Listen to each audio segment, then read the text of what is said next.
बोलो श्री कृष्ण भगवान की जय। भगवद गीता छठा अध्याय।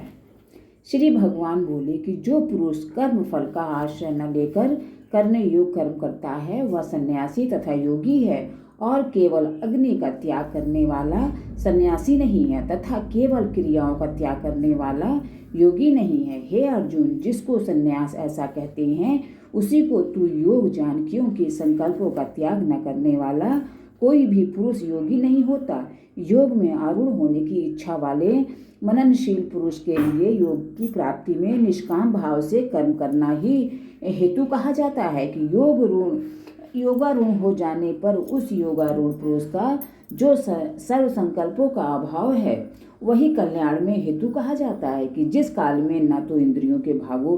भोगों में और न कर्मों में ही आसक्त होता है, उस काल में सर्व संकल्पों का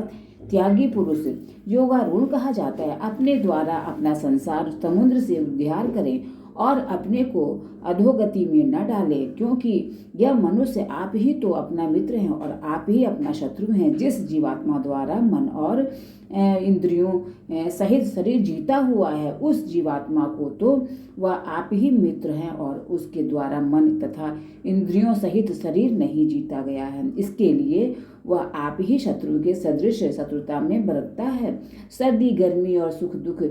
आदि में तथा मान और अपमान में जिसकी अंतःकरण की प्रवृत्तियां भली भांति शांत हैं, ऐसे स्वाधीन आत्मा वाले पुरुष के ज्ञान में सच्चिदानंद घन परमात्मा सम्यक प्रकार से स्थित हैं, अर्थात उसके ज्ञान में परमात्मा के सिवा अन्य कुछ है ही नहीं, कि जिसका अंतःकरण ज्ञान विज्ञान से तृप्त है, जिसकी स्थिति विकार रहित है, जिसकी इंद्रियां भली भांति जीती हुई हैं और जिसके लिए मिट्टी पत्थर और सुवर्ण समान है, वह योगी युक्त अर्थात भगवत प्राप्त है। ऐसे कहा जाता है कि सुदृढ़ मित्र, वैरी, उदासीन, मध्यस्थ, द्वेष और बंधु गणों में, धर्मात्माओं में और पापियों में भी समान भाव रखने वाला अत्यंत श्रेष्ठ है। मन और इंद्रियों सहित शरीर को वश में रखने वाले आशा रहित और संग्रह रहित योगी अकेला ही एकांत स्थान में स्थिर होकर आत्मा को निरंतर परमात्मा में लगावे की शुद्ध भूमि में, जिसके ऊपर क्रमशः कुशा मृगशाला और वस्त्र बिछे हैं, जो न बहुत ऊंचा है और न बहुत नीचा, ऐसे अपने आसन को स्थिर स्थापन करके उस आसन पर बैठकर चित्त और इंद्रियों की क्रियाओं को वश में रखते हुए मन को एकाग्र करके अंतःकरण की शुद्धि के लिए योग का अभ्यास करें। काया, सिर और गले को समान एवं अचल धारण करके और स्थिर होकर अपनी नासिका के अग्रभाग पर दृष्टि जमाकर अन्य दिशाओं को न देखता हुआ ब्रह्मचारी के व्रत में स्थित भय रहित तथा भली भांति शांत अंतःकरण वाला सावधान योगी मन को रोककर मुझ में चित्त वाला और मेरे परायण होकर स्थित होवे। वश में किए हुए मन वाला योगी इस प्रकार आत्मा को निरंतर मुझ परमेश्वर के स्वरूप में लगाता हुआ मुझ में रहने वाली परमानंद की पराकाष्ठा रूप शांति को प्राप्त होता है। हे अर्जुन, यह योग न तो बहुत खाने वाले का, न बिल्कुल न खाने वाले का, न बहुत शयन करने वाले के स्वभाव वाले का और न सदा जागने वाले का ही सिद्ध होता है। दुखों का नाश करने वाला योग तो यथा योग आहार विहार करने वाले का, कर्मों में यथा योग चेष्टा करने वाले का और यथा योग सोने तथा जागने वाले का ही सिद्ध होता है। अत्यंत वश में किया हुआ चित्त जिस काल में परमात्मा में ही भली भांति स्थित हो जाता है, उस काल में संपूर्ण भोगों से स्पृहा रहित पुरुष योग युक्त है। ऐसा कहा जाता है, जिस प्रकार वायु रहित स्थान में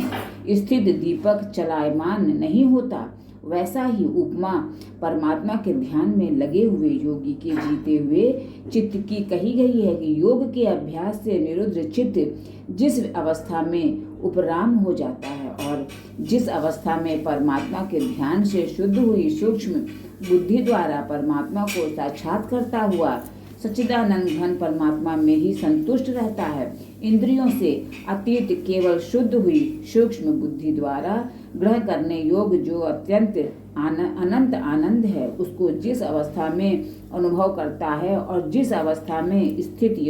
यह योगी परमात्मा के स्वरूप से विचलित होता ही नहीं, परमात्मा की प्राप्ति रूप जिस लाभ को प्राप्त होकर उससे अधिक दूसरा कुछ भी लाभ नहीं मानता, और परमात्मा प्राप्ति रूप जिस अवस्था में स्थित योगी बड़े भारी दुख से भी चलायमान नहीं होता, जो दुख रूप संसार के संयोग से रहित है तथा जिसका नाम योग है, उसको जानना चाहिए। वह योग न उकताए हुए अर्थात धैर्य और उत्साह युक्त चित्त से निश्चयपूर्वक करना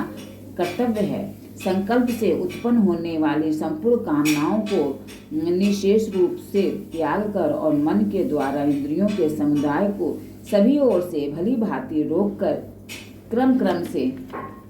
अभ्यास करता हुआ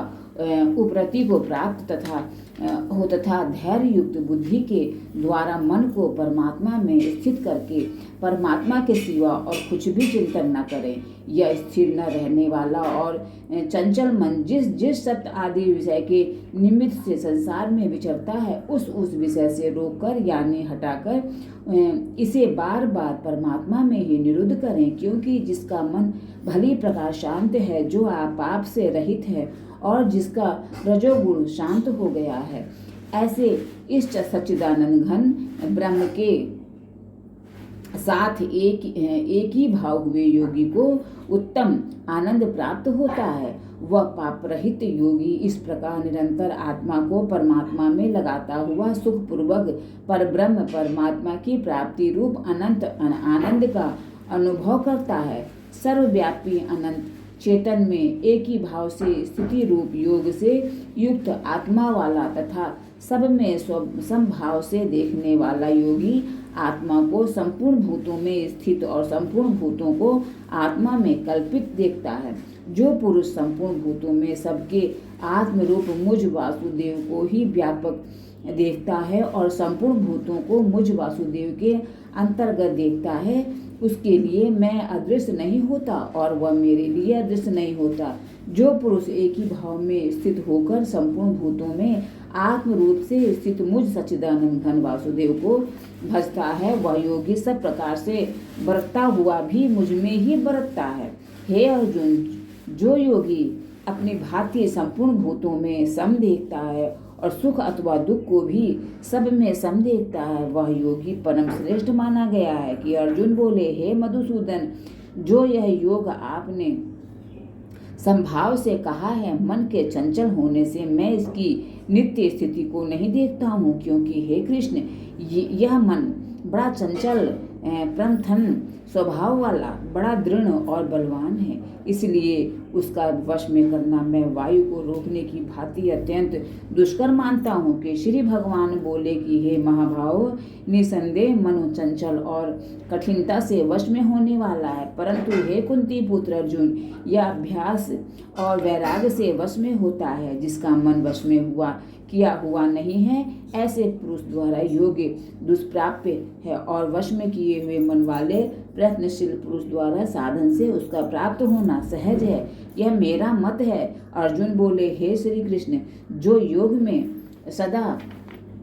श्रद्धा रखने वाला है किंतु संयमी नहीं है, इस कारण जिसका मन अंतकाल में योग से विचलित हो गया है, ऐसा साधक योगी की सिद्धि को अर्थात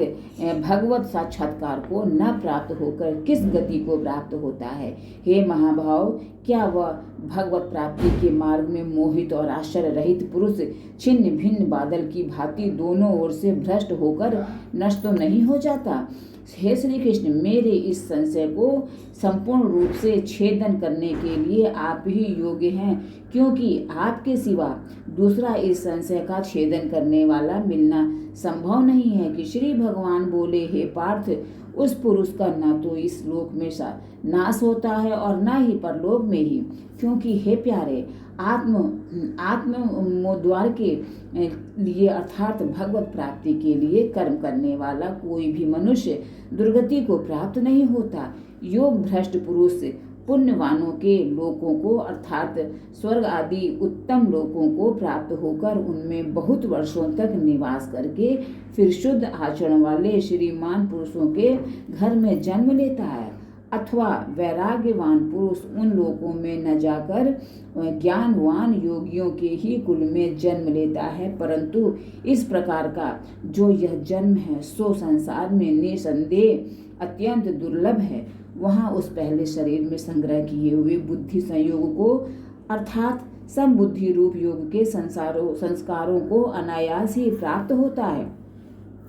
और हे कुरुनंदन, उसके प्रभाव से वह फिर परमात्मा की प्राप्ति रूप सिद्धि के लिए पहले से भी बढ़कर प्रयत्न करता है। वह श्रीमानों के घर में जन्म लेने वाला योग भ्रष्ट पराधीन हुआ भी उस पहले के अभ्यास से ही निसंदेह भगवान की ओर आकर्षित किया जाता है